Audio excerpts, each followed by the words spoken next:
For today's video mga moms, mga tol, 10 exercise para sa ating booty or ating wet paw. Okay? So ayun. Circuit type yung ginawa natin pero pwede nyo gawin to isa-isa.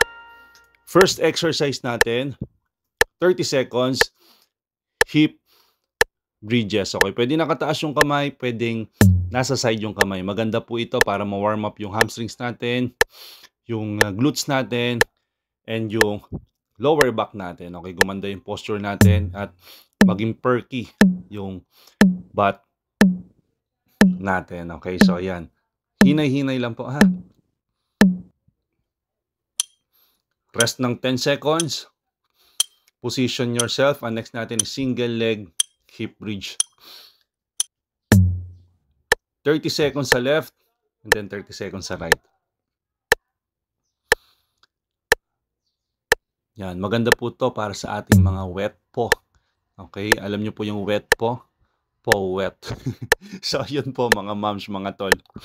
So, kung wala po kayong wet paw at dapa ang inyong wet paw, gawin nyo po tong routine na to. At kinabukasan, sigurado mararamdaman nyo na na-activate ang inyong mga wet paw. Okay, rest ng onte. Position yourself, lipat sa kabila. Okay, extend your legs. And then, go. Yan. 30 seconds lang din po ito mga moms, mga tol ha. Ang wet paw kasi natin is kaya po siya nafa-flat. Madalas po tayo nakaupo. Okay, hindi po siya na-activate at dumadapa po yung mga wet paw natin. Okay, so hindi na workout, hindi tayo nakapag-squats, hindi tayo nakapag-lunges. Hindi po siya na-activate. So, ito pong mga workout na to, kahit po nasa bahay tayo, nakahiga lang tayo, pwede natin siyang gawin. Okay? So, hindi natin kailangan ng mga equipments na sa gym lang natin makikita. Ito po, kahit nasa bahay lang po tayo, ma-activate yung mga wet paw natin. Ito naman po is reverse planks, crunches. Okay, so elevate nyo lang po yung hips nyo. Maganda po sa hamstrings, syempre glutes or wet paw at sa ating lower back. So, ililiyad nyo lang po yung hips nyo upward.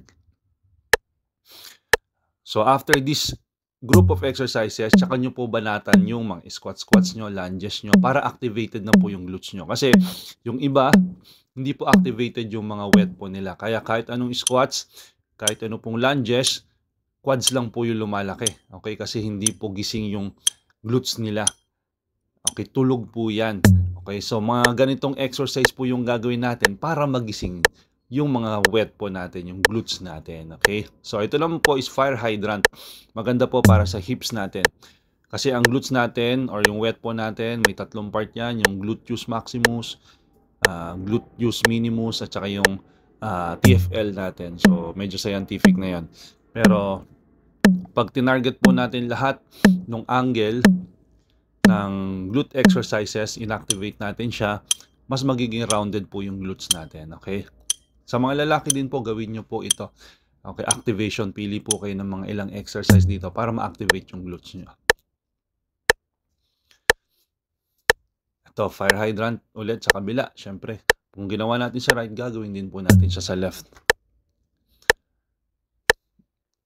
So, sipagan nyo po magsipagan yung mga moms glute exercises ha, para po yung mga wet po nyo maging perky, okay, maging rounded, okay, at bumilog siya, umusbong siya, mag-grow siya, okay. Kasi po pagka yun nga hindi activated, kahit ano pong exercise nyo na squats, lunges, leg press, hindi po talaga mag-grow yung nyo, yung mga wet po nyo. Okay, so ito naman po, modified donkey kick. So, nakababa po tayo, elbow supported. 30 seconds. So, maganda rin po yan para abutin talaga yung upper butt natin. Okay, yung TFL natin. Tsaka yung upper part ng glutes natin. 30 seconds lang din po yan.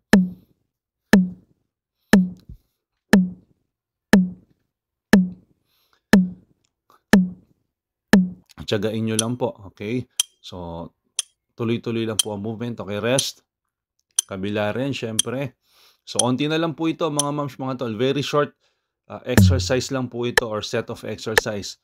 All in all, nasa 6.5 minutes lang po ito. So, pwede po siyang warm up bago kayo mag-squats, bago kayo mag-lunges. Ito muna yung gawin nyo. Or pwede nyo gawin ng 2 sets. And then tsaka kayo mag-squats. Mag-barbell squats kayo, goblet squats, dumbbell squats. Mag-lunges kayo, mag-leg press kayo kung nasa gym kayo. Pero kung wala naman kayong gamit sa bahay, ito po yung gawin nyo. Okay, para sa ating mga wet po. Para sa mga dapang wet po. Okay, para po bumilog ang inyong mga wet po. Para pagka naka-short or skinny kayo na pantalon, bakat po ang inyong mga wet po. Kasi maganda rin po aesthetics tingnan pagka rounded ang ating wet po. Kahit sa lalaki po, kailangan ng wet po natin is rounded yan. Okay? Kasi pagka naka-short, diba? Tas wala kang wet po. And hindi po ganun kaganda tingnan. Okay? Parang may kulang. Hindi siya balance. Okay? So, start. Onti na lang po ito. Okay? Start tayo sa right. Then, syempre, punta tayo sa left. Okay? Mga moms, mga tol, if nagustuhan nyo tong workout routine na to, sundan nyo ako. Nasa YouTube din ako. Jerry Ibanez.